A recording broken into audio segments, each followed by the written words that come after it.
আসসালামু আলাইকুম। আমি সালমান ভাইয়ের কাজ করি। আমি অনেক শুরুর থেকেই আমি অনেক আগে থেকেই কাজ করি। সালমান ভাইয়ের সাথে আমার প্রথম কাজ করা হয় অন্তরণ থেকে। তারপর স্নোর থেকে বেশি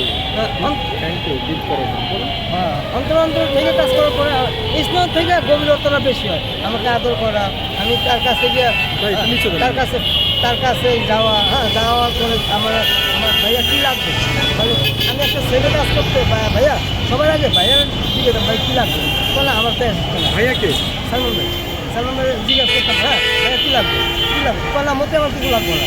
আমি তো ভাই যেটা লাগবে এটা আমার বলে, যেটা আমি প্রোডাকশনে কাজ করতাম, আমি কাজ করি, তখন ভাইয়ার কী লাগবে বা আমার তো সিস্টেম আছে।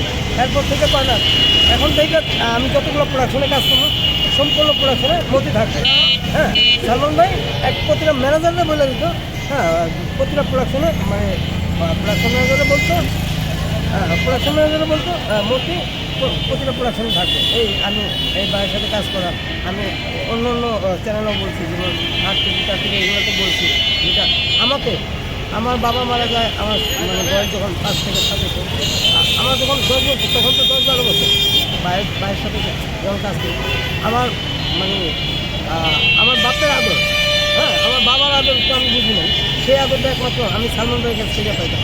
সে আমার মেকআপ রুমে ঢুকায়, আমি লুঙ্গাভাবে চলতাম, তো মেকআপ রুমে ঢুকায় গুছু করাইতো, নিজে হাতে তয়লা যে সুনীল মিশে দিত, এগুলো স্মৃতি। সবচেয়ে বড় স্মৃতি হলো আমার যে জ্বর ছিল 3-4 দিন আমার আর দেখে নেই।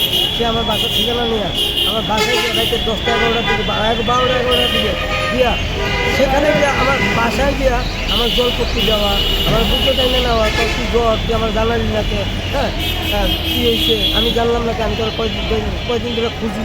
আমার এইটাই হলো সবচেয়ে বড় স্মৃতি। আপনি তো ওই সময় ছিলেন, আপনার কি মনে হয় এটা হত্যা না আত্মহত্যা? আপনার কি মনে হয়? ভাইয়া এখন তো এটা আগে তো শুনছি আত্মহত্যা,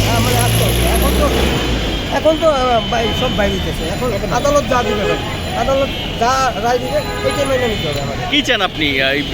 সঠিক বিচার চাই, এটাই সঠিক বিচার চাই।